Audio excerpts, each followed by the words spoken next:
Hi, guys, and welcome to Poetry Night.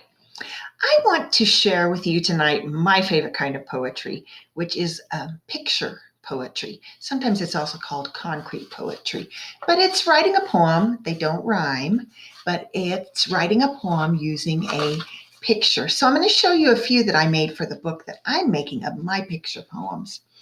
Here's my first one. It's called Sunshine.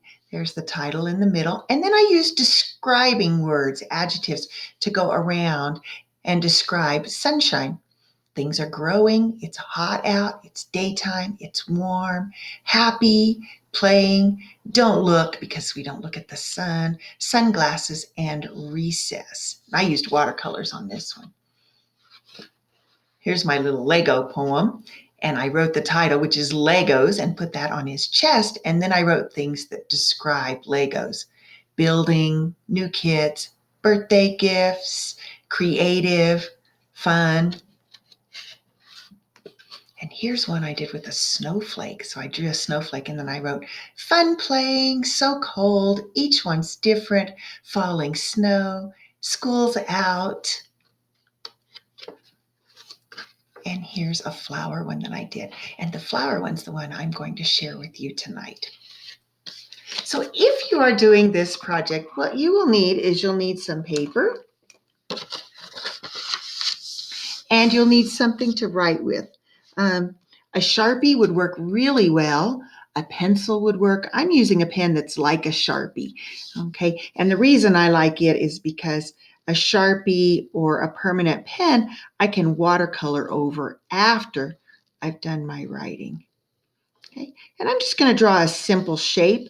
I don't know what you're going to draw. I don't think you'll necessarily want to draw a flower. You might want to draw something you're interested in. Maybe a planet, or maybe something from a game you enjoy, or a place you've visited, or a toy you like. Okay, but in the middle, I'm going to write, what am I going to write? I'm going to write a pretty flower, because that is sort of like my main idea. And then around the edges, I'm going to write describing words. So I'm going to write bright pink, because my flower is going to be bright pink. And I'm going to write smells good, because most flowers smell good. I'm going to write tiny bees, because flowers often have bees, and I wanted to draw some little bees on my poem. So I'm going to write tiny bees so I can draw some little bees. I might add more of those later. I want to put that it has many petals.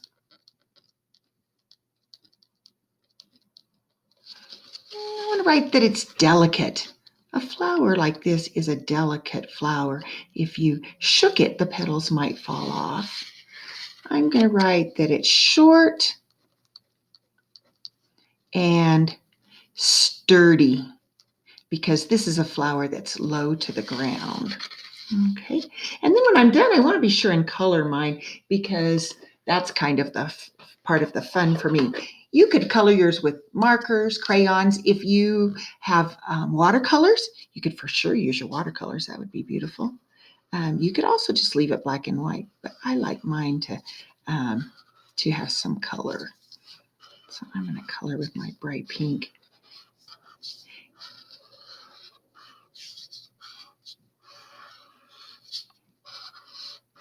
And I want to add some details with some other pinks. Let me add a little bit more color here.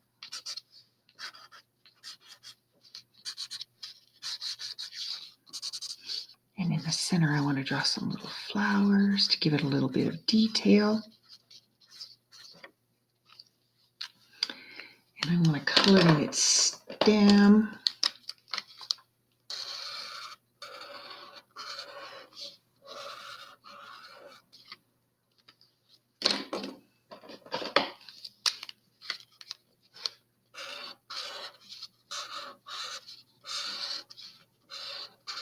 All right. And however you choose to do your poem, I would like for you to be sure that you put your name, because you are the author.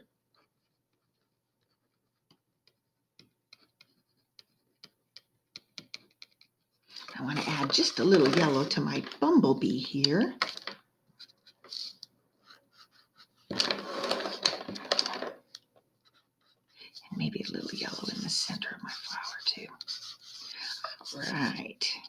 Now, if you really were interested in writing poems, it would be very easy for you to make a book. You could just take some pieces of paper and fold them in half to make your book. And I'm going to add this one to my poetry book that I am making. Thank you guys for coming tonight to Poetry Night, and I hope you enjoy making a picture poem.